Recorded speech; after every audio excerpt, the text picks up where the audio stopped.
12th board 2026 फिजिक्सचा IMP क्वेश्चनचा video launch झालेला आहे आणि हा जो क्वेश्चन्स ह्याच्यामध्ये मी क्वेश्चन जे विचारलेले आहेत ते येण्याचे चान्सेस खूप जास्त आहेत. सो माझ्या 12वीच्या सर्व विद्यार्थ्यांना हीच रिक्वेस्ट आहे की हे जे क्वेश्चन्स आहेत ते व्यवस्थित करा आणि तुमच्या मित्रांना जे आता 12वीला आहेत त्यांच्यापर्यंत नक्की शेअर करा. 200% ह्याचा फायदा होईल. तर ऑलरेडी तुम्हाला माहिती आहे की प्रत्येक वर्षी जवळपास आता 3 ते 4 वर्ष झाले मी फिजिक्सचे महत्त्वाचे IMP क्वेश्चन्स टाकतोय आणि हे जे क्वेश्चन्स आहेत ते भरपूर प्रमाणामध्ये तुमच्या बोर्डच्या परीक्षेमध्ये विचारले जातात. तर याही वर्षीचा मी व्हिडिओ घेऊन आलेलो आहे. नेहमीप्रमाणे तुम्हाला माहिती आहे की हे क्वेश्चन्स खूपच महत्त्वाचे असणार आहे तुमच्या बोर्डच्या परीक्षेसाठी जी 10 फेब्रुवारी 2026ला आहे, सुरुवात आहे आणि फिजिक्सचा पेपर अगदी 17 फेब्रुवारीला आहे. तर मला सांगायचं हे आहे की तसं जर बघितलं गेलं तर एक 60 ते 65 दिवसांचा अजूनही टाईम, म्हणजे 60 दिवसांचा तर टाईम अजून तसा 40 म्हणजे 50 ते 60 दिवसांचा जो टाईम आहे त्याच्यात साधारणपणे मी हे जे फिजिक्सचे क्वेश्चन्स काढलेले आहेत ते 100 क्वेश्चन्सच्या जवळपास आहेत. आपल्याकडे दिवस एक 40 दिवस 100 क्वेश्चन जर तुम्ही हिशोब लावला तर साधारणपणे एका दिवसामध्ये जरी आतापासून 7 ते 8 क्वेश्चन्स जरी व्यवस्थित केले तर इथून पुढच्या महिन्याभरामध्ये हा पूर्ण जो काही सिलेबस आहे फिजिक्सचा तो अगदी इझिली तुम्हाला हातात यायला पाहिजे. आता हा येत असताना तुम्हाला माहिती आहे की 2023चा रेकॉर्ड आहे आपल्याकडे, व्हिडिओ केलेली आहे. व्हिडिओ झाल्यानंतर पेपर पडलेला आहे, म्हणजे पेपर त्यानंतर आहे. 24चा आहे, 25चा आहे. तुम्हाला मागच्या 3 वर्षाचे रेकॉर्ड तुम्ही बघू शकता. आपलं यूट्यूबला ऑलरेडी चॅनल आहे आणि या चॅनलच्या द्वारे आपण सर्वच विद्यार्थ्यांसाठी हे जे काही महत्त्वाचे क्वेश्चन्स आहेत हे फ्रीमध्ये देत असतोय ऑनलाईनच्या स्वरूपामध्ये, की जेणेकरून जास्तीत जास्त विद्यार्थ्यांपर्यंत हे क्वेश्चन जावे आणि फिजिक्सचा पेपर चांगला सॉल्व्ह व्हायला पाहिजे त्यांच्यासाठी. सो जास्त वेळ न घालवता आपण स्टार्ट करूयात हे इम्पॉर्टंट क्वेश्चन्स. सो आपण फर्स्ट टॉपिकवर येतोय आता. फर्स्ट टॉपिकमध्ये जर बघितलं रोटेशनल डायनॅमिक्स आहे. रोटेशनल डायनॅमिक्समध्ये अगेन मी हे क्वेश्चन्स करत असताना क्वेश्चनचं सॅग्रिगेशन कसं केलंय, 1 मार्काचा क्वेश्चन आहे, 2 मार्काचा क्वेश्चन आहे, 3 मार्काचा आणि 4 मार्काचा. जसा बोर्डचा पॅटर्न आहे तसे हे क्वेश्चन्स आपण सॅग्रिगेटेड केलेले आहेत, डिवायडेड केलेले आहेत. तर मी त्याचबरोबर हे क्वेश्चन समजावत असताना मागच्या 3 ते 4 वर्षामध्ये अंदाजे तो क्वेश्चन कुठल्या वर्षी पडलेला आहे ह्याचं पण नॉलेज देईल. सो जर बघितलं आपण फर्स्ट टॉपिक आहे आपला रोटेशनल डायनॅमिक्स. सो रोटेशनल डायनॅमिक्समध्ये आपल्याला डिफाईन आहे, म्हणजे थोडेसे आपल्याला डेफिनेशन्स करावे लागतील. डेफिनेशन जर बघितलं तर सेंट्रिपेटल फोर्स आहे, सेंट्रिफ्युगल फोर्स आहे, रेडियस ऑफ गायरेशन आहे, मोमेंट ऑफ इनर्शिया आहे आणि बँकिंग ऑफ रोड आहे. सो या 5 ते 6 डेफिनेशन आहे. त्याचा अर्थ असा नाही आहे की याच डेफिनेशन म्हणजे सगळं आहे असं काही नाही. ह्याच्यामध्ये अजूनही बऱ्याचशा वेगवेगळ्या डेफिनेशन्स आहेत. तुम्ही जर विचार केला तर रेडियस ऑफ गायरेशन मध्ये पण आहे, कळायला लागले का बघायचं. SI युनिट पण विचारलं जाते. सेंट्रिफ्युगल फोर्स आणि सेंट्रिपेटल फोर्सचा डिस्टिंग्विश पण विचारला जातोय, तो पण 1 मार्क 2 मार्कासाठी बऱ्याचदा क्वेश्चन झालेला आहे. सो चेक करूयात आपण नेक्स्ट क्वेश्चन. सो क्वेश्चन जर बघितले तर distinguish between centripetal and centrifugal force आहे. त्यानंतर SI युनिट काढायला लावलेला आहे. SI unit and dimensions of angular momentum. Angular momentum तुम्हाला माहिती आहे L न दाखवतोय आपण. L is equal to I omega हा या टॉपिक मधला फॉर्म्युला आहे. नेक्स्ट आहे state and prove law of conservation of angular momentum. So हा जो क्वेश्चन आहे तो 2024च्या दरम्यान पडलेला आहे आणि तो क्वेश्चन त्या वर्षीच्या माझ्या व्हिडिओमध्ये ऑलरेडी कव्हर्ड आहे आणि तो म्हणजे फेवरेट क्वेश्चन आहे. म्हणजे या टॉपिकमध्ये जर बघितलं तर सर्क्युलर मोशन आणि रोटेशनल मोशन असे 2 मेन पार्ट आहेत. सर्क्युलर मोशन मध्ये जर कुठलं महत्वाचं असेल तर VCM वगैरे आहे. त्यानंतर लाईक टेन्शनचा डिफरन्स आहे. व्हर्टिकल सर्क्युलर मोशन मध्ये बॉडी फिरत असताना या पॉइंटला म्हणजे अप्पर मोस्ट पॉइंटला, मिडल पॉइंटला आणि लोअर मोस्ट पॉइंटला त्याचं स्पीड किती असते हे महत्वाचं आहे. बँकिंग ऑफ रोड एक महत्वाचा क्वेश्चन आपण बघणारच आहे. आणि दुसरा जो सेक्शन आहे तो रोटेशनल मोशन मध्ये 5-6 क्वेश्चन आहेत. त्याच्यामध्ये कायनेटिक एनर्जी आहे, टॉर्क आहे, अँग्युलर मोमेंटम आहे, परपेंडिक्युलर ऍक्सिस थेरम आहे, पॅरलल ऍक्सिस थेरम आहे आणि कन्झर्वेशन ऑफ अँग्युलर मोमेंटम आहे. हे जे 6 क्वेश्चन्स आहेत त्यापैकी हा एक क्वेश्चन आहे. त्यामुळे हे 6चे 6 क्वेश्चन मी इथं मेन्शन केलेले आहेत. एखादा दुसरा राहिला असेल तर लक्षात ठेवा, 6 क्वेश्चन्स खूप महत्वाचे आहेत. तर इथं state and prove conservation of angular momentum. Just like आता आपण म्हणलो की obtain expression for maximum safe speed on a horizontal curve road. आता ह्याच्यामध्ये बघा परत आपण थोडंसं सर्क्युलर मोशन मध्ये जातोय. सर्क्युलर मोशन मध्ये हॉरिझॉन्टल रोड वरती गाडी टर्न करणे मॅक्सिमम, बँक रोड वरती मॅक्सिमम स्पीडने टर्न करणे, बँक रोड वरती मिनिमम स्पीडनं टर्न करणे आणि बँक रोड वरती सेफ स्पीडनं टर्न करणे. किती स्पीड आहेत बघा. आपल्याला वाटतंय की ऑप्टेन एक्सप्रेशन फॉर, आपण पटकन गडबडीमध्ये क्वेश्चन्स बघतोय की बाबा स्पीड काढायचं आहे, तर स्पीड कुठलं काढायचं ते माहित पाहिजे. 4 स्पीड मिनिमम आहेत तुम्हाला. एक म्हणजे हॉरिझॉन्टल रोडवरती गाडी टर्न करणे मॅक्सिमम स्पीडनं, बँक रोडवरती गाडी टर्न करणे मॅक्सिमम स्पीडनं, मिनिमम स्पीडनं, सेफ स्पीडनं. हे 4 स्पीडच्या रिलेटेड क्वेश्चन आहेत. अजून एक आहे वेल ऑफ डेथ. त्याच्यामध्ये वेल ऑफ डेथ मध्ये मिनिमम स्पीड आपल्याला बघायचं. ओके, सो नेक्स्ट जर आपण बघितलं ह्याच्यामध्ये, so derive an expression for period of conical pendulum. Conical पेंडुलमचा पिरियड साठी एक्सप्रेशन आहे. बऱ्याचदा हे 3-3 मार्काला आलेलं आहे. भरपूर युनिट टेस्ट जर तुम्ही बघितल्या, जर हा तुमच्या टॉपिकला युनिट टेस्टला असेल, टर्मिनलला असेल, तर त्यावेळी हे क्वेश्चन्स आलेले आहेत. सो कोनिकल पेंडुलमचा पिरियड काढायचा आहे. जसं मी मगाशी 5 ते 6 क्वेश्चन सांगितले की परपेंडिक्युलर ऍक्सिसचा जो काय थेरम आहे तो इथे आपण मेन्शन केलेला आहे. पॅरलल ऍक्सिसचा थेरम आहे जो 4 मार्कासाठी आहे. त्यानंतर expression for period of conical pendulum, आणि त्याच्यामध्ये थोडंसं एक्स्ट्रा आहे की त्याचं युनिफॉर्म अँग्युलर स्पीड आहे. ओके, सो हा क्वेश्चन सेम आहे, बट इथं फक्त एक्सप्रेशन विचारलं नाही, इथं युनिफॉर्म अँग्युलर ऍक्सेलरेशन साठीच एक्सप्रेशन विचारलेलं आहे. त्यानंतर obtain an expression for maximum safe speed on a vehicle can be safely driven along the curve bank road. मी मगाशी सांगितलं की बँक रोड वरती मॅक्सिमम स्पीडनं टर्न करणे, बँक रोड वरती मिनिमम स्पीडनं टर्न करणे आणि सेफ स्पीडनं टर्न करणे, ह्या 3 स्पीडचे इक्वेशन्स लक्षात घ्यायला पाहिजे. नेक्स्ट आहे त्याच्यामध्ये, नेक्स्ट आहे एक्सप्रेशन्स. आता ह्याच्यामध्ये आपण ऑर पण दिलेला आहे. So or like show that angle of banking is independent of mass of vehicle. म्हणजे तुम्हाला थीटाचा फॉर्म्युला आहे त्याच्यामध्ये. Angle of banking is independent of that is mass of vehicle. हा एक क्वेश्चन आहे जो महत्वाचा आहे. त्यानंतर आहे expression for rotational kinetic energy. Just like मगाशी म्हणलं, रोटेशनल मोशन म्हटलं की हे 5 ते 6 क्वेश्चन फिक्स करायचेच आहेत. पहिला आहे rotational kinetic energy, angular momentum, torque, perpendicular axis theorem, parallel axis theorem, conservation of angular momentum. हे जे 6 क्वेश्चन्स आहेत ते आलेच पाहिजेत, पुढे जायचंच नाही.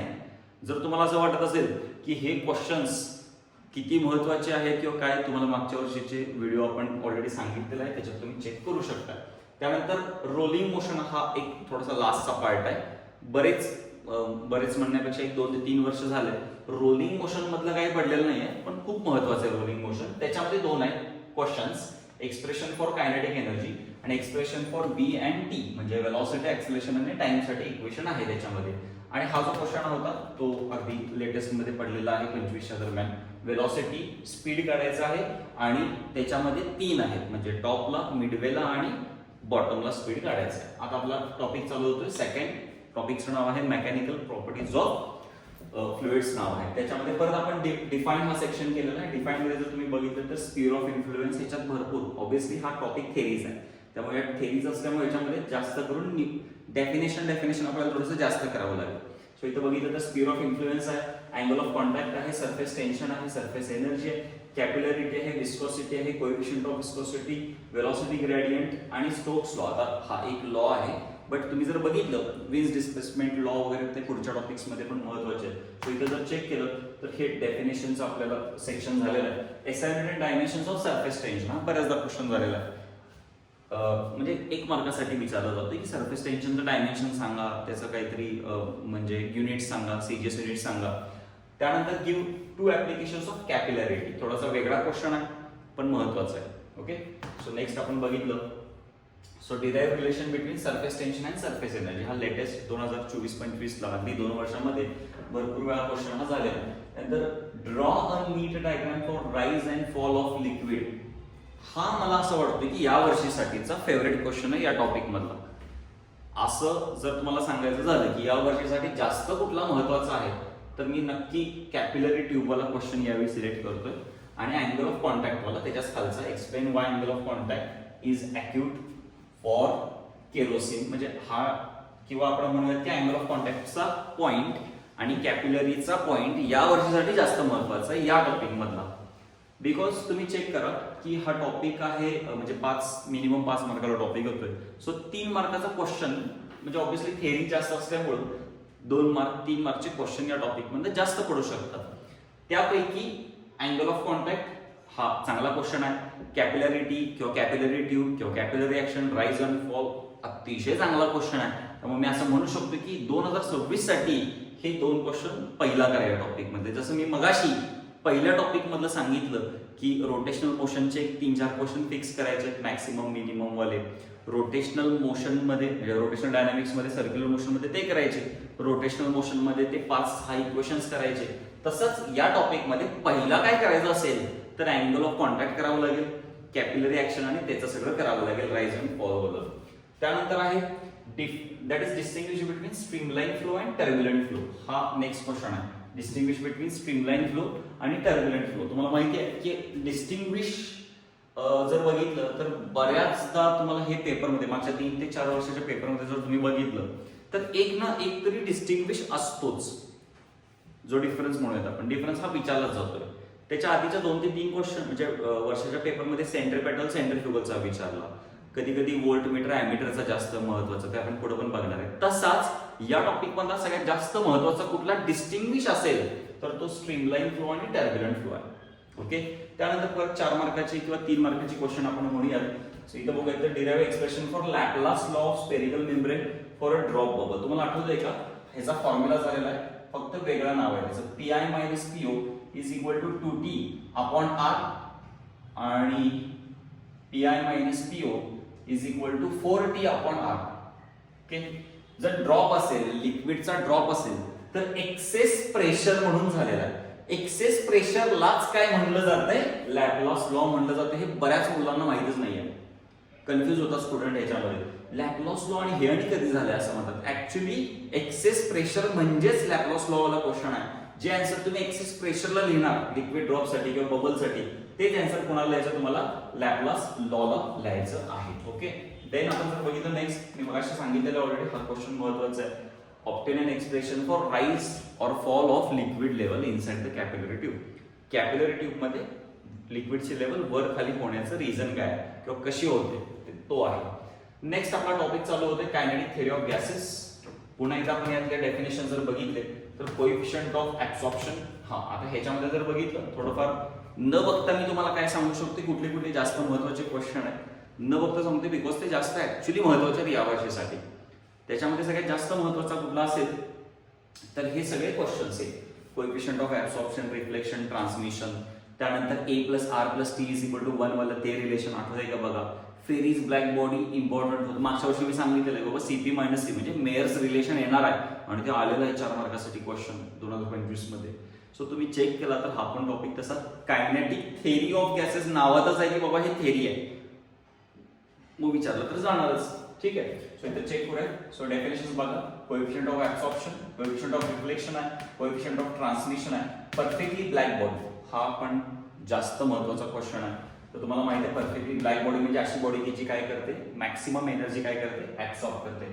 त्यानंतर अथर्मनस आणि डायथर्मनस हे थोडेसे ट्विस्टेड क्वेश्चन आहे, थोडंसं फिरवू शकतो आपण ह्याच्यामध्ये. सो त्यांना पण आपण यावेळी घेतलेला इम्पॉर्टंट क्वेश्चन मध्ये. इमिसिव्ह पॉवर बरेच वर्ष नाही पडलेलं आहे. इमिसिव्ह पॉवर, इमिसिव्हिटी महत्वाचे क्वेश्चन्स आहेत. Okay. Then Wien's displacement law होते. विन्स डिस्प्लेसमेंट लॉ आणि स्टीफन बोल्ट्झमन लॉ, आणि हा जो क्वेश्चन आहे तो पडलेला आहे ऑलरेडी. त्यानंतर RMS velocity of gas molecule is म्हणजे VRMS. ऍक्च्युली आठवतंय का बघा. VRMS इज तुम्हाला सांगितले गेले की directly proportional to the square root of absolute temperature. Okay. So तो क्वेश्चन आहे. नेक्स्ट बघितलं तर graphical spectrum energy distribution graph हा थोडासा मी म्हणेन की लेस इम्पॉर्टंट आहे. थोडंसं हे कमी केलं तरी चालेल, बट कसं आहे माहित नाही. इम्पॉर्टंट कधी कधी असे पण क्वेश्चन्स आपण अंडरडॉग क्वेश्चन्स म्हणत, म्हणजे आपल्याला असं वाटत नाही की ते क्वेश्चन एवढं महत्वाचं आहे आणि आपण त्याला म्हणजे आपल्याला काय म्हणतो आपण सोडून देतोय आणि नेमका तोच पेपरमध्ये येतोय.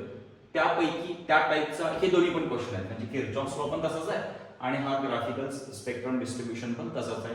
सो 3 ते 4 मार्काला हा विचारला जाऊ शकतोय. ओके. सो आता पण तुम्ही ऑलरेडी बघायला लागलाय की हे क्वेश्चन्स तर भरपूर आहेत. तुम्हाला जर काय डाऊट येत असतील हे सगळं बघत असताना तर माझा इथं पर्सनल व्हॉट्सअपचा नंबर मी इथं देतोय. सो या नंबरवरती तुम्ही जो कुठला क्वेश्चन तुम्हाला डाऊट आहे त्याचा तुम्ही स्क्रीनशॉट या नंबरला सेंड करू शकता. त्याचं मी तुम्हाला परफेक्ट आन्सर सांगू शकतोय. म्हणजे त्याचं जे काय आयडियल उत्तर आहे बाबा कसं लिहायला पाहिजे, कसे मार्क्स अजून जास्त घेतले पाहिजे, त्याच्यातनं जास्तीत जास्त आन्सर मोर करेक्टेड कसं आहे तर हे बघितलं पाहिजे. आता ते जे आहे इथं, तर या नंबरच्या वरती तुम्ही बरोबर काय करू शकता, स्क्रीनशॉट तुमचे सेंड करा आणि जर तुम्ही स्क्रीनशॉट सेंड झाले तर तुम्हाला मी आन्सर्स परफेक्टली देत जाईल. ठीक आहे. त्यानंतर आहे तुम्ही हा नंबर सेव्ह करून ठेवा. ओके, मी पुन्हा एकदा व्हिडिओच्या मध्ये नेक्स्ट वेळेला मी सांगेन. ओके, सो नेक्स्ट बघूयात आपण. नेक्स्ट क्वेश्चन आहे याच्यामध्ये, म्हणजे ऍक्च्युअली नेक्स्ट टॉपिक चालू होते आपला थर्मोडायनेमिक्स. तुम्हाला माहिती आहे सगळ्यांना की थर्मोडायनेमिक्स मध्ये या वर्षी मला तर वाटतं की 4 मार्काचा क्वेश्चन शुअर शॉट असणार आहे. कुठल्या कुठल्या क्वेश्चन्स आहेत ते पण सांगतो. त्याच्यामध्ये सगळ्यात पहिला जो मला खूप महत्वाचा वाटतो तो हीट इंजिन आहे, रेफ्रिजरेटर आहे, आयसोथर्मल प्रोसेसचं वर्क डन आहे, ॲडियाबॅटिक प्रोसेसचं वर्क डन आहे. हे जे मी बोटावरती क्वेश्चन सांगतो हे फिक्स करायचेच आहेत, अतिशय महत्वाचे आहेत ते. त्यानंतर जर 1-2 मार्काला बघितलं तर हा obviously zero law of thermodynamics खूप सोपं आहे. तुम्हाला माहिती आहे 3 सिस्टीम आहेत. 3 सिस्टीम मध्ये 2 जर एकमेकांबरोबर इक्विलिब्रियम असल्या तर त्या उरलेल्या ज्या 2 असतात त्या अगेन एकमेकांबरोबर काय असणार आहे, थर्मल इक्विलिब्रियम मध्ये असणार आहेत. आणि डेफिनेशन एक पण सोडायची नाही आहे याच्यातली, कारण की तुम्ही बघू शकता डेफिनेशनचा बंच आहे, याच्यामध्ये भरपूर डेफिनेशन्स आहेत. सो आता बघितलं तर इंटरनल एनर्जी आहे, हीट आहे, वर्क डन आहे, मेकॅनिकली भरपूर सारे डेफिनेशन्स आहेत. सो नेक्स्ट आपण बघितलं तर ह्याच्यामध्ये थोडंसं शेवटला आलो की म्हणजे हे आपल्याला परत क्वेश्चन्स बघायचे आहेत. आता इथं फर्स्ट लॉ ऑफ थर्मोडायनामिक्स आहे. तुम्हाला माहिती आहे जी काही हीट सिस्टीमला आपण देणार त्या हीटचं वर्क डन म्हणजे इंटरनल एनर्जी चेंज होणार आणि इंटरनल एनर्जी चेंज झाल्यानंतर वर्क डन होणार, असा काहीचा तो फर्स्ट लॉ ऑफ थर्मोडायनामिक्स आहे जो जास्त महत्वाचा आहे. 1 मार्कला येऊ शकतोय तो क्वेश्चन. ओके, त्यानंतर आहे पीव्ही डायग्राम्स. ऑब्व्हियसली काही ना काहीतरी डायग्रामॅटिकली पण क्वेश्चन्स असतात. मी मगाशी म्हटलं पेपर काढणाऱ्यांचा जर तुम्ही विचार केला, पेपर काढणाऱ्यांच्या त्यांचं म्हणजे त्यांचा कुठला अँगल, त्यांचा कोणता ॲटिट्यूड असेल तर त्यांना डिफरन्स हा थोडासा विचारायलाच लागतोय पेपरमध्ये. तसाच त्यांना कुठलं तरी डायग्राम बेस्ड क्वेश्चन विचारावेच लागतात. जस्ट लाईक तुम्ही बघितलं मागच्या वर्षीच्या म्हणजे 2 ते 3 पेपरमध्ये फेरिस ब्लॅक बॉडी वगैरे क्वेश्चन आलेले. म्हणजे असे पण क्वेश्चन्स असतात की डायग्राम म्हणजे तुम्हाला काढावी लागेल आणि त्याचं एक्सप्लेनेशन तुम्ही करायचं असते. असेही क्वेश्चन्स असतात. त्यापैकी हे पीव्ही डायग्राम आहे. Okay, so PV diagram for positive varying pressure वगैरे हे जे काय आहे ते महत्वाचं आहे. नेक्स्ट आहे याच्यामध्ये एक्सप्लेनेशन किंवा explain work done in thermodynamic process is dependent. आता त्याच्यामध्ये वर्क डन मध्ये भरपूर आहे. मग त्याच्यामध्ये कुठले कुठले आहेत तुम्ही ते चेक करा. कॅल्क्युलेट हीट किंवा इंटरनल एनर्जी काढायची आहे. कुणासाठी वर्क डन काढायचं आहे, आयसोथर्मलसाठी, आयसोबारिकसाठी, आयसोकोरिकसाठी, सायक्लिकसाठी आणि ॲडियाबॅटिकसाठी. या 5चं एक्सप्रेशन वर्क डनचं एक्सप्रेशन करायचं आहे. 5चं पैकी जे आयसोबारिक आणि आयसोकोरिक आहेत ते सिंपल आहेत, पण आयसोथर्मलला आणि ॲडियाबॅटिकला थोडंसं एफर्ट्स द्यावे लागणार आहेत आणि 100% ते जास्त महत्वाचे आहेत. तोही क्वेश्चन ॲडियाबॅटिकचा वर्क डनचा पण क्वेश्चन झालेला आहे या रिसेंटली 2 ते 4 वर्षाच्या पिरियडमध्ये. नेक्स्ट आपला टॉपिक चालू होतोय ऑस्सिलेशन, जो तुम्हाला माहिती आहे 5th टॉपिक आहे. आणि हा थोडासा असा टॉपिक आहे की आपण म्हणू शकतोय की म्हणजे जर तुम्ही 1-2दा अभ्यास केला की ह्याचे पूर्ण मार्क्स मिळून जातात तुम्हाला. तर ह्याच्यामध्ये डेफिनेशन्स आहेत. तर डेफिनेशन्स मध्ये जर बघितलं तर पिरियडिक मोशन आहे, लिनियर एसएचएम आहे, अँग्युलर एसएचएम आहे, अँप्लिट्यूड आहे, पिरियड आहे, फ्रिक्वेन्सी आहे. मला असं वाटतं की हे थोडंसं लेस इम्पॉर्टंट आहे. सर का असं लेस इम्पॉर्टंट आहे म्हणता तुम्ही? तर इम्पॉर्टंट मध्ये दिले पण लेस इम्पॉर्टंट का म्हणताय? बिकॉज या टॉपिक मध्ये म्हणजे ऑस्सिलेशन मध्ये बाकीचे 2 ते 3 मार्काचे क्वेश्चन्स किंवा 4 मार्काचे क्वेश्चन्स चांगले आहेत की ते विचारू शकतोय आपण. म्हणजे पेपर काढणाऱ्याचा जर तुम्ही विचार केला तर त्याला असं वाटतं की हे टाकण्यापेक्षा ते क्वेश्चन्स आपण पहिला करूया, म्हणजे ते क्वेश्चन्स पहिला पेपरमध्ये टाकूयात की जेणेकरून काय होईल की म्हणजे या टॉपिकला थोडासा चांगलं क्वेश्चन्स टाकलेल्याचं वेटेज पण येईल. ओके, सो हे पहिला आपण म्हणत होतो की डेफिनेशन्स आहेत. हा question obtain differential equation of linear SHM. आता हा जो क्वेश्चन आहे तो अगेन तुम्हालाही माहिती आहे की तुमच्या बऱ्याचशा जर समजा आय गेस टर्मिनलला असेल हा टॉपिक, तुम्हाला टर्मिनलला किंवा युनिट टेस्टला हा किंवा क्लासेसमध्ये तुमच्या टेस्टला हा क्वेश्चन बऱ्याचदा झालेला आहे. पण याच्यासोबत या वर्षीसाठी हा क्वेश्चन करा. अँग्युलर एसएचएमचं डिफरन्शियल इक्वेशन करायचं यावेळी. या वर्षी तुम्हाला जास्त महत्वाचं हा तर आहेच, बट ह्याच्याऐवजी हा क्वेश्चन जास्त करायचा आहे. तर अजून एक एसएचएम वरचा क्वेश्चन आहे या टॉपिक मध्ये, तो आपण बघूया. नेक्स्ट आहे expression for period of simple pendulum on what factors it is dependent. Next आहे state laws of simple pendulum. आणि त्यानंतर स्मॉल अँप्लिट्यूड वगैरे हा जो क्वेश्चन आहे तो अगदी तितकाच महत्वाचा आहे. आता हा जो क्वेश्चन आहे तो ओके, हा 4 मार्काचा लेवलचा क्वेश्चन आहे.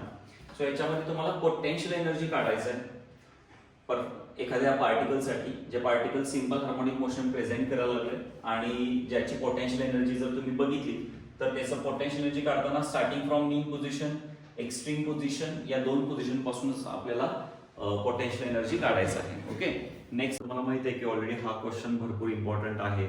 तर त्याच्यामध्ये कॉम्पोजिशन ऑफ 2SHM आणि त्याच्यामध्ये अँप्लिट्यूड म्हणजे ऍक्च्युली रिझल्टंट अँप्लिट्यूड काढायचा क्वेश्चन आहे. 4 मार्काचा खूप महत्वाचा क्वेश्चन आहे. त्यानंतरचा जो क्वेश्चन आहे तो मगाशी मी ऑलरेडी डिस्कस केला की लिनियर SHM चं डिफरन्शियल इक्वेशन महत्वाचं तर आहेच, त्याच्याबरोबर त्याचं ऍक्सेलरेशन, वेलॉसिटी आणि डिस्प्लेसमेंट हेही महत्वाचं आहे.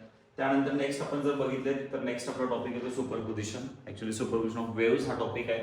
त्यानंतर त्याच्यामध्ये बेसिक जे पहिल्या डेफिनेशन्स आहेत त्या कराव्या लागतील. जस्ट लाईक लॉंगिट्युडिनल वेव्ह आहे, ट्रान्सव्हर्स वेव्ह आहे, त्यानंतर वेव्ह वेलॉसिटी, अँप्लिट्यूड, फ्रिक्वेन्सी, सुपरपोजिशनची डेफिनेशन महत्वाची आहे. नक्कीच ही डेफिनेशन 1 मार्कासाठी महत्वाची आहे, विचारली गेलेली आहे भरपूर वेळा. त्यानंतर आहे सिंपल हार्मोनिक प्रोग्रेसिव्ह वेव्हचे वेगवेगळे फॉर्म्स आहेत. तुम्हाला माहिती आहे की या टॉपिकच्या सुरुवातीलाच पहिले 5 ते 6 फॉर्म्युलेज आहेत पहिल्याच पेजवरती, ते खूप महत्वाचे आहेत. त्यानंतर Doppler effect is less important, नाही केलं तरी चालेल. Characteristics of stationery wave again important आहे. प्रेशर नोड्स आणि अँटी नोड्स जास्त महत्वाचा आहे. आणि हा जो क्वेश्चन आहे लॉज ऑफ व्हायब्रेटिंग स्ट्रिंग हा 3 मार्कासाठी फेवरेट क्वेश्चन आहे. जर मी इथे 1 मार्क किंवा 2 मार्क मध्ये जरी कन्सिडर केला असेल तरी लॉज ऑफ व्हायब्रेटिंग स्ट्रिंग अतिशय महत्वाचं आहे. मी तुम्हाला आता मगापासून तुम्ही पॅटर्न बघत आलाय, टॉपिक चालू केल्या मी त्याच्यातले महत्वाचे विदाऊट इकडे बघता किंवा विदाऊट लक्षात म्हणजे आपल्याला हे मला माहिती आहे की कुठले क्वेश्चन महत्वाचे आहेत. तसेच या टॉपिक मधले सुपरपोजिशन मधले 2 ते 3 क्वेश्चन सांगतो, ते खूप फेवरेट आहेत माझ्यासाठी तरी. जे की असे show that all harmonics are present in a pipe open at both ends, show that only odd harmonics are present in the pipe closed at one end. त्यानंतर हा व्हायब्रेटिंग स्ट्रिंग वाला क्वेश्चन, तो एक जास्त महत्वाचा आहे. हार्मोनिक्स आणि ओव्हरटोनचा difference महत्वाचा आहे. मी मागं पण सांगितलंय एखादा दुसरा तरी असा क्वेश्चन असतो की ज्याच्यामध्ये डिफरन्स विचारले जातात, तर हार्मोनिक्स आणि ओव्हरटोनचा डिफरन्स काय जो आहे तो या टॉपिकमध्ये आहे. त्यानंतर जर आपण बघितलं तर इथं ऑलरेडी मी सांगितलं हार्मोनिक्स आणि ओव्हरटोनचा डिफरन्स, स्टेशनरी वेव्ह, प्रोग्रेसिव्ह याच्यातला डिफरन्स, फ्री आणि पोस्ट व्हायब्रेशन याच्यातला डिफरन्स एक तरी बोर्डाच्या पेपरला पण बऱ्यापैकी मागचे 2 ते 3 वर्ष कंटिन्युअस आहे. आणि हा तो क्वेश्चन जो आता आपण म्हणलो की show that all harmonics are present in a pipe open at both ends, all आणि ओपन ॲट बोथ एंड्स आणि ऑड होणार आहे आणि क्लोज ॲट वन एंड, ते 1-2 क्वेश्चन्स आहेत ते जास्त महत्वाचे आहेत. हा क्वेश्चन 3 मार्कासाठी किंवा 4 मार्कासाठी खूप महत्वाचा आहे. बीट म्हणजे काय? क्वेश्चन असा आहे, define beat and formation of waxing and waning. Waxing म्हणजे मॅक्सिमम साऊंड असतोय, वेनिंग म्हणजे मिनिमम साऊंड असतोय. तर ते प्रोड्यूस होण्यासाठी कुठल्या कंडिशन्स आहेत ते या क्वेश्चन मध्ये आपल्याला डिफाईन करायचं आहे, इलॅबोरेट करायचं आहे, ते जास्त महत्वाचं आहे. ठीक आहे. त्यानंतर हा एक क्वेश्चन थोडासा वेगळा आहे आणि महत्वाचा आहे. लाईक 2 नोड मध्ये डिस्टन्स λ/2 आहे किंवा 2 अँटी नोड मध्ये डिस्टन्स λ/2 आहे, हे सांगा. ते सांगण्यासाठी तुम्हाला स्टेशनरी वेव्हचा इक्वेशनचं लक्षात घ्यायला पाहिजे. त्यानंतर हा मगाचा question show that odd harmonics तो होता. आता नेक्स्ट आपला टॉपिक चालू होतोय. नेक्स्ट टॉपिक आहे आपला वेव्ह ऑप्टिक्स. वेव्ह ऑप्टिक्स तुम्हाला माहिती आहे की म्हणू शकतो आपण फिजिक्स मध्ये सगळ्यात मोठा टॉपिक कुठला असेल तर तो वेव्ह ऑप्टिक्स आहे. आणि वेव्ह ऑप्टिक्स मध्ये जर बघितलं तर म्हणजे पूर्वीच्या सिलेबसला ऍक्च्युली ते 2 टॉपिक होते. म्हणजे आम्ही ज्यावेळी 12वीला होतो त्यावेळी 2 टॉपिक होते आम्हाला. हे वेव्ह थेरी ऑफ लाईट म्हणून एक टॉपिक होता आणि इंटरफरन्स अँड डिफ्रॅक्शन टॉपिक होता. तर ते दोन्ही टॉपिक मिक्स करून एकच टॉपिक तयार केला. त्या टॉपिकचं नाव ठेवलं त्यांनी वेव्ह ऑप्टिक्स. वेव्ह ऑप्टिक्स मध्ये जर बघितलं तर अगेन हा थोडासा असा टॉपिक आहे की थोडासा लाईटचा स्टडी बद्दल सायंटिस्टची काम आहेत. मग न्यूटन काय म्हणलेलं आहे, मॅक्सवेल काय म्हणलेलं आहे, मॅक्स प्लँक्स काय म्हणलेलं आहे, आणि मग शेवटी हायजीन्स. आता शेवटी हायजीन्सची वेव्ह थेरी, त्याचं प्रिन्सिपल म्हणजे त्याचं स्टेटमेंट अतिशय महत्वाचं आहे. म्हणजे असं म्हणूयात की आपण थोडंसं सायंटिस्ट, जसं मी मगाशी पेपरच्या पॅटर्न मध्ये विचार केला की डायग्रामॅटिक बेस्ड क्वेश्चन येतात, डिफरन्स क्वेश्चन येतात, तसं सायंटिस्टच्या वरती पण काही ना काहीतरी त्याच्यामध्ये क्वेश्चन्स राहणार आहेत. तर त्याच्यामध्ये सगळ्यात महत्वाचं इंटरफरन्स ऑफ लाईट. असे बेसिक पहिले आपण क्वेश्चन्स काढले 1-2 मार्काचे आपण म्हणूया. Interference of light, Huygens principle 1-2 mark. Wavefront म्हणजे काय, डिफ्रॅक्शन ऑफ लाईट, त्याचं पॉइंट आहे. त्यानंतर खालती गेल्यानंतर पोलरायझेशन आहे आणि ब्रेव्हेस्टर्स लॉ. ब्रेव्हेस्टर्स लॉ जर बघितलं तर साधारणपणे 3 मार्काला ब्रेव्हेस्टर्स लॉ येतोय. 3 मार्कांमध्ये ब्रेव्हेस्टर्स लॉ म्हणजे काय आहे, ब्रेव्हेस्टर्स अँगल म्हणजे काय आहे आणि त्याचा जो स्टेटमेंट आहे विथ डायग्राम आणि त्याचं एक्सप्लेनेशन आहे हे सगळं ब्रेव्हेस्टर्स लॉ मध्ये दिलेलं आहे. ठीक आहे. त्यानंतर आहे ऑप्टिकल पाथ, नका करू, लेस इम्पॉर्टंट आहे, अजिबात करू नका. आहे रिझॉल्विंग पॉवर पण नका करू, 1-2 वेळा एकदा जस्ट वाचा, जास्त काय पडणार नाही असं वाटते मला. आणि त्यानंतर रिझॉल्विंग पॉवर म्हणजे अगेन नको, म्हणजे 7, 8, 9 हे क्वेश्चन लेस इम्पॉर्टंट आहे, नाही केले तरी चालतील. ओके. नेक्स्ट आहे distinguish between interference and diffraction. तुम्ही चेक करा माझ्या या इम्पॉर्टंट क्वेश्चन मध्ये आपण बऱ्यापैकी डिफरन्सला पण महत्व देण्याचं रिझनच ते आहे की पडण्याचा चान्स आहे. आणि जर तुम्ही मोठे क्वेश्चन्स बघितला तर explain Huygens construction of plane wave front 1, 2 ते 3 मार्कासाठी येऊ शकतोय. रिफ्लेक्शन, रिफ्रॅक्शन हे जे काही 2 क्वेश्चन्स आहेत ते पण महत्वाचे आहेत. आता ह्याच्यामध्ये बघितलं तर what are the primary and secondary sources of light हे कधी येणार, तुम्हाला हायजीन्स प्रिन्सिपल आल्यानंतर हे येणार, डायरेक्ट नाही येणार. ठीक आहे. मलोसस लॉ लेस इम्पॉर्टंट. ऑप्टिकल पाथ मगाशीच सांगितले मी, थोडंसं लेस इम्पॉर्टंट आहे. नेक्स्ट बघितलं तर 3 मार्काचे क्वेश्चन येतात या टॉपिकमध्ये. So explain refraction on the basis of again. आता नुसतं रिफ्रॅक्शन किंवा नुसतं रिफ्लेक्शनची डायग्राम म्हणून नाही जाणार, त्याच्यामध्ये त्याचा जो लॉ आहे तो प्रूव्ह करावा लागेल. लाईक रिफ्लेक्शनला तुम्हाला माहित आहे angle of incidence is equal to angle of reflection आणि रिफ्रॅक्शनला असं आहे sine i upon sine r is equal to N2 upon N1. हे प्रूव्ह करावं लागेल, त्याच स्टुडंटला ते सगळे मार्क मिळतील.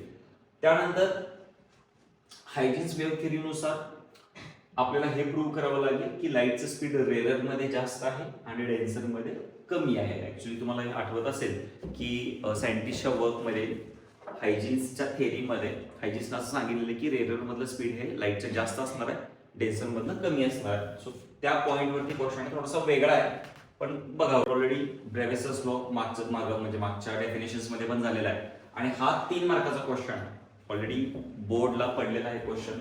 ब्रेव्हेस्टर्स लॉ म्हणजे काय आहे, त्याचा फॉर्म्युला सांगा आणि त्याचा फॉर्म्युला कसा आला तोही सांगा, म्हणजे एक्सप्लेनेशन करा. त्यानंतर हा क्वेश्चन आहे जो आहे यंग्स डबल स्लिट एक्सपेरिमेंट वरती, ज्याच्यामध्ये आपल्याला हे सांगावं लागेल की पॉइंट ब्राईट कधी असतोय, पॉइंट डार्क कधी असतोय, मग तो इंटरफरन्स पॅटर्न आहे का लागले, कनेक्टेड क्वेश्चन्स आहे. पहिला आहे यंग्स डबल स्लिट एक्सपेरिमेंट, त्यानंतर आहे इंटरफरन्स पॅटर्न. इंटरफरन्स पॅटर्न झाल्यानंतर ब्राईट बँडची कंडिशन काय आहे, डार्क बँडची कंडिशन काय आहे आणि विड्थ काय आहे. हे 4 ते 5 क्वेश्चन कनेक्टेड आहे. त्यानंतर हेच ते सगळे क्वेश्चन्स होते कंडिशन्स फॉर ऑक्युरिंग कन्स्ट्रक्टिव्ह आणि डिस्ट्रक्टिव्ह इंटरफरन्स. त्यानंतर आहे एक्सप्रेशन फॉर पाथ डिफरन्स. आता हा जो क्वेश्चन आहे तो जास्त महत्वाचा आहे. हा क्वेश्चन 4 मार्कासाठी जास्त महत्वाचा आहे. पाथ डिफरन्स किंवा फ्रिंज विड्थ काढा डबल स्लिट एक्सपेरिमेंट मध्ये. यंग्स डबल स्लिट एक्सपेरिमेंट मध्ये पाथ डिफरन्स काढायचा आहे. म्हणजे आपल्या टेक्स्टबुक मध्ये जर बघितलं तर S2P - S1P म्हणून एक इक्वेशन आहे, त्याच्या पुढे फ्रिंज विड्थ काढायचं. फ्रिंज विड्थ म्हणजे फ्रिंज विड्थ काढायला आधी तुम्हाला माहित पाहिजे की distance of nth bright band, distance of nth dark band from central bright band आणि मग त्यानंतर येते फ्रिंज विड्थचा फॉर्म्युला. त्यानंतर what is mean by coherent source, हा 1 मार्काचा क्वेश्चन आहे, बट हा 2 ते 3 मार्काचा परत होतो. इथं लिहिलेलं आहे की what are the methods for obtaining coherent sources. त्यानंतर डायग्रामचं आहे, अगेन ह्या ज्या डायग्राम आहेत त्या लेस इम्पॉर्टंट आहेत. 2 प्रिन्सिपल आहेत, फ्रेस्नेल बायप्रिझम लेस इम्पॉर्टंट, करू नका जास्त हे. ठीक आहे. नेक्स्ट आहे इलेक्ट्रोस्टॅटिक्स. आता इलेक्ट्रोस्टॅटिक्स बघितलं तर ऑलरेडी तुम्हाला माहिती आहे की 11वीला पण इलेक्ट्रोस्टॅटिक्स होतं, बट 11वीचं जे काही इलेक्ट्रोस्टॅटिक्स आहे आणि 12वीचं इलेक्ट्रोस्टॅटिक्स आहे याच्यात फरक पडणार आहे, कळायला लागले, थोडंसं टफनेस आहे त्याच्यामध्ये. Define capacitance. आता इथं थोडंसं इलेक्ट्रोस्टॅटिक्स मध्ये जर तुम्ही विद्यार्थ्याला विचारलं की काय येते, कसं येते, कुठलं चांगलं येते, त्याच्यात कपॅसिटन्स हे जे काही मुद्दे आहेत हे थोडेसे जास्त चांगले असतात मुलांचे, म्हणजे त्यांनी अभ्यास केलेला असतो. सो तोच क्वेश्चन तुम्हाला जे येते ते पहिलं पक्क करा. एक्झाम्पल आहे कपॅसिटन्स, कपॅसिटर, त्याचा फॉर्म्युला वगैरे युनिट आहे. त्यानंतर आहे तर सेकंड क्वेश्चन जो होता obtain expression for electric field outside charged spherical conductor. त्यानंतर सेम क्वेश्चन आहे फक्त uniformly charge thin plate. Same question आहे लॉंग म्हणजे इन्फायनाइटली लॉंग चार्ज कंडक्टर, म्हणजे 3 ऍप्लिकेशन्स आहेत तुम्हाला. सगळ्यात पहिला आहे स्पेरिकल शेपसाठी, त्यानंतर आहे प्लेन शीटसाठी आणि इन्फायनाइटली लॉंग वायरसाठी. हे जे 3 ऍप्लिकेशन्स आहेत त्याच्यावरती आपल्याला इलेक्ट्रिक फील्ड अप्लाय करायचं आणि सांगायचं की नेमकं किती येते आणि त्याचं एक्सप्रेशन आहे. हे 3 पैकी एक इम्पॉर्टंट आहे. नेक्स्ट आहे इलेक्ट्रोस्टॅटिक पोटेन्शियल वगैरे. हे जे क्वेश्चन्स आहेत ते थोडं अगेन 1, 2, 3 मार्कासाठी येऊ शकतात. त्यानंतर आहे पोटेन्शियल एनर्जीचा फॉर्म्युला डायपोलवाला. त्यानंतर पोलर आणि नॉन पोलर डायइलेक्ट्रिक्स म्हणजे काय, 1 मार्काला येऊ शकतंय किंवा त्याचे एक्झाम्पल सांगा असं येऊ शकतंय, त्यामुळे तुम्हाला आलं पाहिजे.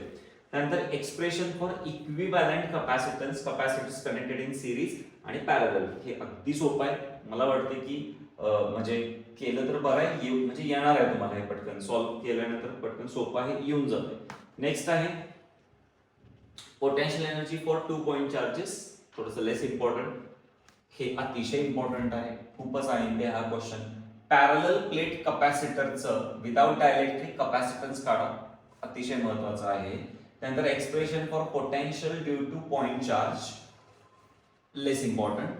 आता एक्सप्रेशन फॉर पोटेन्शियल हे जरी लेस इम्पॉर्टंट असेल का मी म्हणतोय, कारण की त्याच्या बेसिसवरचे क्वेश्चन्स पुढे आहेत. आता हा जो क्वेश्चन बघितला तर विदाउट डायलेक्ट्रिक आणि अजून एक क्वेश्चन आहे तो विथ डायलेक्ट्रिक, म्हणजे हे हा क्वेश्चन आणि हा क्वेश्चन सेम आहे, बट हा असणार आहे विदाउट आणि हा असणार आहे विथ डायलेक्ट्रिक, पण हा 4 मार्काच्या लेवलचा क्वेश्चन आहे.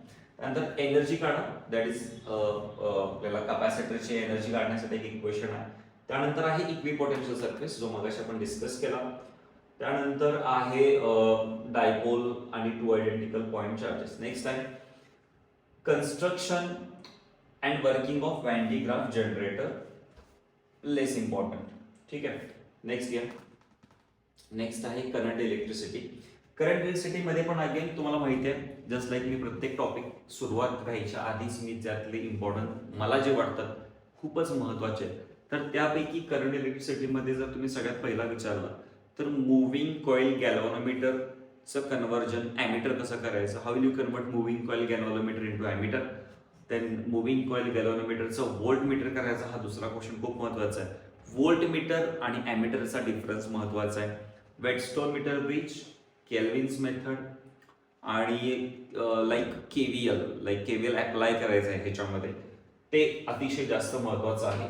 आणि किरकोळचे क्वेश्चन आहेत, जस्ट लाईक हा क्रिचॉफ्स करंट लॉ, म्हणजे त्याचे 2 आहेत, केसीएल आणि केव्हीएल, क्रिचॉफ्स करंट लॉ आणि क्रिचॉफ्स व्होल्टेज लॉ. त्यानंतर obtain balancing condition for Wheatstone network, मी मगाशी सांगितलं ऑलरेडी, तो इम्पॉर्टंट आहे. आणि हे अगेन म्हणजे पोटेन्शियोमीटरचं प्रिन्सिपल काय, त्याचे 3 युजेस आठवतात का बघा. E1/E2 वाला, दॅट इज L1/L2, तो आहे इंडिव्हिज्युअल मेथड. त्यानंतर सम अँड डिफरन्स मेथड आणि इंटरनल रेझिस्टन्स. ओके, हे 3 युजेस आणि मगाचे जे काही 4-5 क्वेश्चन सांगितले तेच ह्याच्यामध्ये आपल्याला इथे दिलेले आहेत. तुम्ही जर चेक केलं तर इथं आहे principle of potentiometer, advantages of potentiometer over volt meter. त्यानंतर तुम्ही जर बघितलं की एमसीजी कसं कन्वर्ट करायचं आहे व्होल्ट मीटर मध्ये, 8वा क्वेश्चन आहे. त्यानंतर एमसीजी कसं कन्वर्ट करायचं आहे ॲमीटर मध्ये, हा पण क्वेश्चन आहे, मी ऑलरेडी सांगितले. हे जे 4 ते 5 क्वेश्चन्स आहेत ते जास्त रिपीट करा, तेच येण्याचा चान्स आहे. मी परत एकदा रिपीट करतो, एमसीजी व्होल्ट मीटर मध्ये कसं कन्वर्ट करायचं, एमसीजी ॲमीटर मध्ये कसं कन्वर्ट करायचं, व्होल्ट मीटर आणि ॲमीटरचा डिफरन्स काय आहे, वेटस्टोनची बॅलन्सिंग कंडिशन काय आहे, केव्हीएल अप्लाय कसं करायचं आहे. ओके, हे सगळे क्वेश्चन. आणि पोटेन्शियोमीटरचं principle E1/E2 = L1/L2, that is individual method, sum and difference method, internal. हे 8 क्वेश्चन्स करा, थेरी क्लिअर होते या टॉपिक मध्ये, कमीत कमी 4 ते 5 मार्क इथे देऊन जाणार तुम्हाला. ओके, नेक्स्ट आहे circuit diagram for unknown resistance, म्हणजे तोच आहे मीटर ब्रिज वरचा क्वेश्चन आहे हा, मीटर ब्रिज वरचा क्वेश्चन आहे. Potentiometer, sum and difference method, त्यानंतर इंडिव्हिज्युअल मेथड. नेक्स्ट आपण आताच डिस्कस केलेला आहे, ऑलरेडी आपण डिस्कस केलेला आहे. नेक्स्ट टॉपिक चालू होते आपला magnetic field to electric current, जो करंट इलेक्ट्रिसिटी नंतरचा टॉपिक आहे. मी ऑलरेडी मागं व्हिडिओमध्ये पण सांगितलेलं आहे. हे सगळं सोडवत असताना, हे क्वेश्चन सोडवत असताना जर काही डाऊट यायला लागली तर तुम्हाला विचारायचं असेल तर मला हाच माझा व्हॉट्सॲपचा नंबर आहे, या नंबरवरती तुम्ही व्हॉट्सॲप करू शकताय. सो 8600087034 हा माझा पर्सनली व्हॉट्सअपचा नंबर आहे. जर एखादं तुम्हाला क्वेश्चन कळत नाही आहे, डाऊट आहे, तितकाच मला स्क्रीनशॉट सेंड करा आणि काय असेल तर तुमचा डाऊट विचारा. नक्कीच जास्तीत जास्त मी प्रयत्न करेन की तुम्ही जो विचारलेला डाऊट आहे त्याचं तुम्हाला प्रॉपर म्हणजे आन्सर मिळाला पाहिजे. त्याच्यामध्ये माझा हा प्रयत्न राहील की त्याचं उत्तर आयडियल काय पाहिजे, त्या क्वेश्चनचं आयडियली कसं उत्तर छान लिहिलं जाऊ शकतं की मार्क पडणार. Okay, so magnetic field to electric current point आहे आपल्याला. नेक्स्ट आहे याच्यामध्ये लॉरेन्स फोर्स. तर एम्पियर्स लॉ जो सेकंड क्वेश्चन आहे तो 1 मार्क किंवा 2 मार्कसाठी पण येऊ शकतो, जास्त महत्वाचा आहे. त्यानंतर state and expand Biot Savart's law आहे, जो अगेन जास्त महत्वाचा आहे. एम्पियर्स लॉ पेक्षा महत्वाचा असेल असं मी म्हणेन. एम्पियर्स लॉ पेक्षा जास्त महत्वाचा आहे.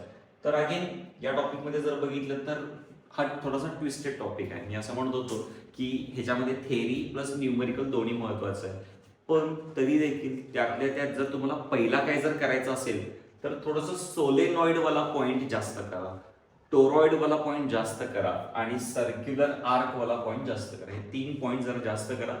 जास्त करा म्हणजे काय करा, त्याचं एक्सप्रेशन करायचं आहे आणि त्याचे फॉर्म्युला लक्षात ठेवून त्याचे न्यूमरिकल्स पण करायचे. तुम्हाला दिसतंय की यार आपण इम्पॉर्टंट क्वेश्चन्स मध्ये फक्त आपण थेरीवरती जास्त फोकस करतोय, बट याचा अर्थ असा नाही आहे की न्यूमरिकल कव्हर होत नाहीये. न्यूमरिकल ह्याच्यातनं ऑलरेडी ह्याचे जे फॉर्म्युले आहेत ते न्यूमरिकलचेच फॉर्म्युले आहेत. तुमच्याकडनं काम राहते ते फक्त प्रॅक्टिसचं.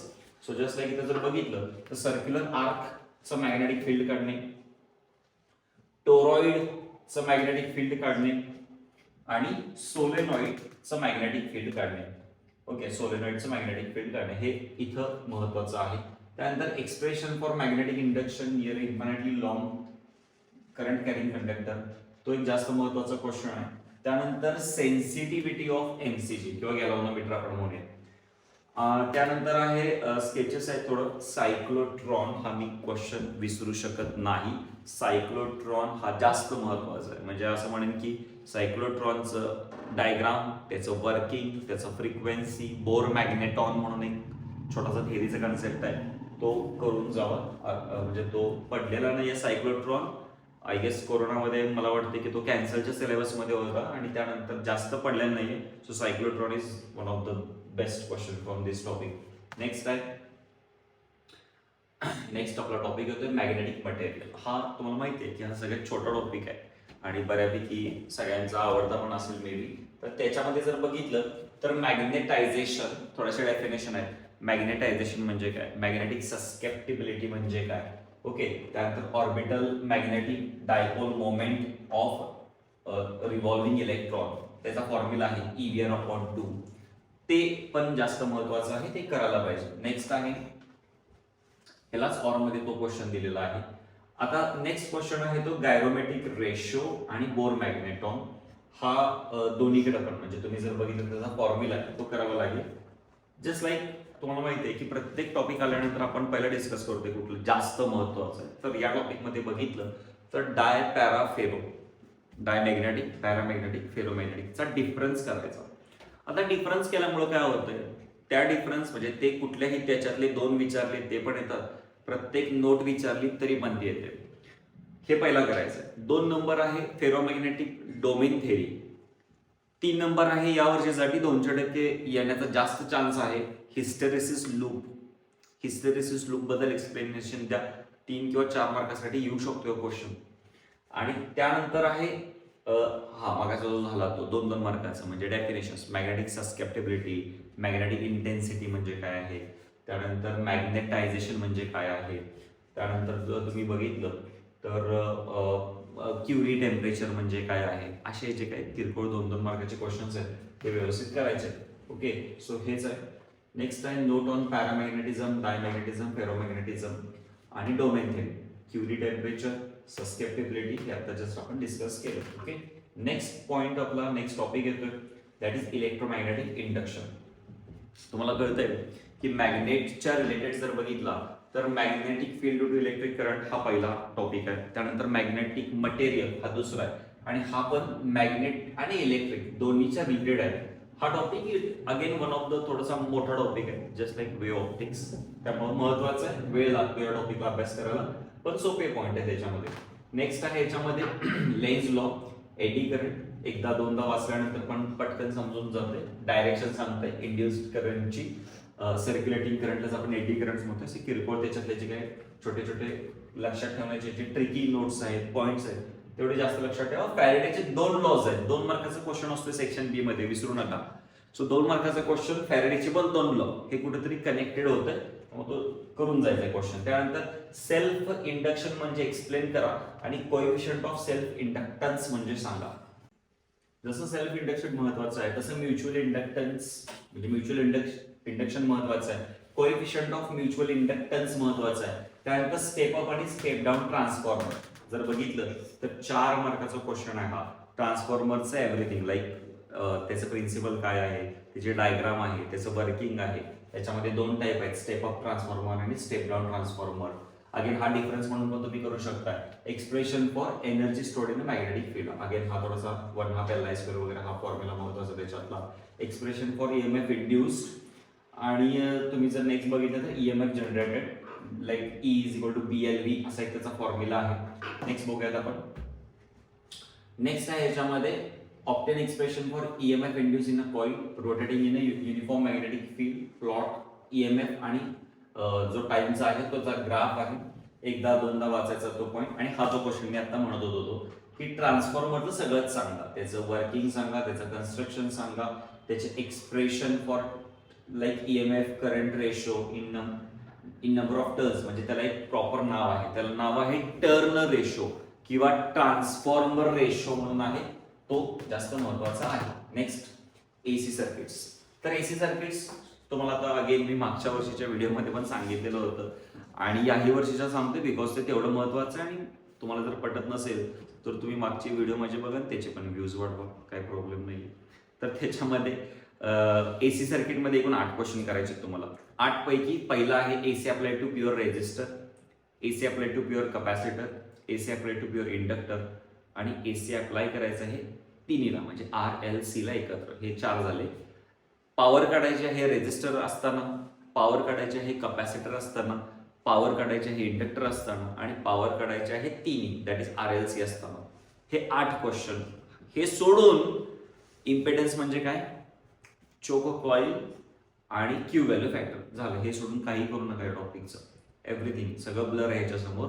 हे मेन क्वेश्चन्स करायचे आणि जस्ट जाता जाता रेझोनंट फ्रिक्वेन्सी वगैरे, रेझोनन्स थोडंसं वाचून जायचं. आता इथं तेच सगळं दिलेलं आहे. फेजर डायग्राम, प्युअरली रेजिस्टिव्ह म्हणजे तेच म्हणत होतो. AC अप्लाय करायचं हे रेजिस्टर असताना, इंडक्टर असताना, कॅपॅसिटर असताना आणि LCR असताना. ओके. नेक्स्ट आहे, आता हे कधी येते तुम्हाला, जेव्हा तुम्हाला पॉवरचा जो क्वेश्चन आहे तो तुम्हाला येते त्यावेळी हे ऑटोमॅटिक येते. इंडक्टिव्ह रिॲक्टन्स, कॅपॅसिटिव्ह रिॲक्टन्स आणि इम्पेडन्स. तुम्ही बघा जो मागच्या 3 वर्षामध्ये 2 तरी वेळा कमीत कमी 3 मार्काला हा क्वेश्चन आला. असं झालं. Define inductive reactance, define capacitive reactance, define impedance, 3 मार्काला क्वेश्चन आलेले आहेत ते. ओके. सो ते करावं लागेल. नेक्स्ट आहे ऍव्हरेज पॉवरचा आहे. LCR काढतात, LCR असताना, प्युअर रेजिस्टिव्ह असताना. ओके. नेक्स्ट आहे सिरीज LCR रेझोनन्स सर्किट म्हणजे किंवा रेझोनन्स सर्किट असताना. त्यानंतर conditions for obtaining series resonance, resonant frequency आताच आपण सांगितलेलं, हे जास्त महत्वाचं आहे, हे सगळं करायचं आहे. नेक्स्ट आहे एक्सप्लेन पॅरलल रेझोनन्स आणि त्याला रिजेक्टर सर्किट म्हणतात, त्याला ऍक्सेप्टर सर्किट म्हणतात. ते एक्सप्लेन का म्हणजे असं त्याला का म्हणतात ते एक्सप्लेन करा. ओके. नेक्स्ट आहे, नेक्स्ट टॉपिक येईल आपल्याला. आता नेक्स्ट टॉपिक आलेला आपल्याला dual nature of radiations and matter. आता ह्याच्यामध्ये पण अगेन जस्ट लाईक नेहमीप्रमाणे सुरुवात करूयात आपण. सुरुवातीला जर बघितलं तर फोटो इलेक्ट्रिक इफेक्ट जास्त महत्वाचं आहे. फोटोसेलचं ऍप्लिकेशन म्हणजे फोटोसेलचं एव्हरीथिंग महत्वाचं आहे. त्यानंतर आइन्स्टाईन्स इक्वेशन महत्वाचं आहे आणि ग्राफ आहे. मी तुम्हाला ग्राफ कुठले आहेत ते इथं सांगतो. ओके. सो बघूयात आपण फोटो इलेक्ट्रिक इफेक्ट, थ्रेशोल्ड आणि डेफिनेशन्स करायचे त्याच्यातल्या. आता हे इतक्याच नाहीये ऍक्च्युली, ह्याच्यावर प्लस आहे. थ्रेशोल्ड फ्रिक्वेन्सी एकदम जास्त महत्वाचे. Photo electric effect, stopping potential, work function. Next आहे डिस्क्राईब फोटोसेल, फोटोसेलचं वर्किंग सांगा, एक्सप्रेशन करा. जस्ट लाईक आता म्हणलं आइन्स्टाईनचं सांगा. नेक्स्ट आहे कॅरेक्टरिस्टिक्स सांगा आणि त्याचे ग्राफ आहे. तर ग्राफमध्ये इंटेन्सिटीचा एक ग्राफ आहे आणि आय गेस फ्रिक्वेन्सीचा एक ग्राफ आहे. ते दोन्ही पण ग्राफ व्यवस्थित करा. नेक्स्ट आपला टॉपिक येतोय structure of atoms and nuclei. Atoms, molecules and nuclei हे पूर्वीचं नाव होतं.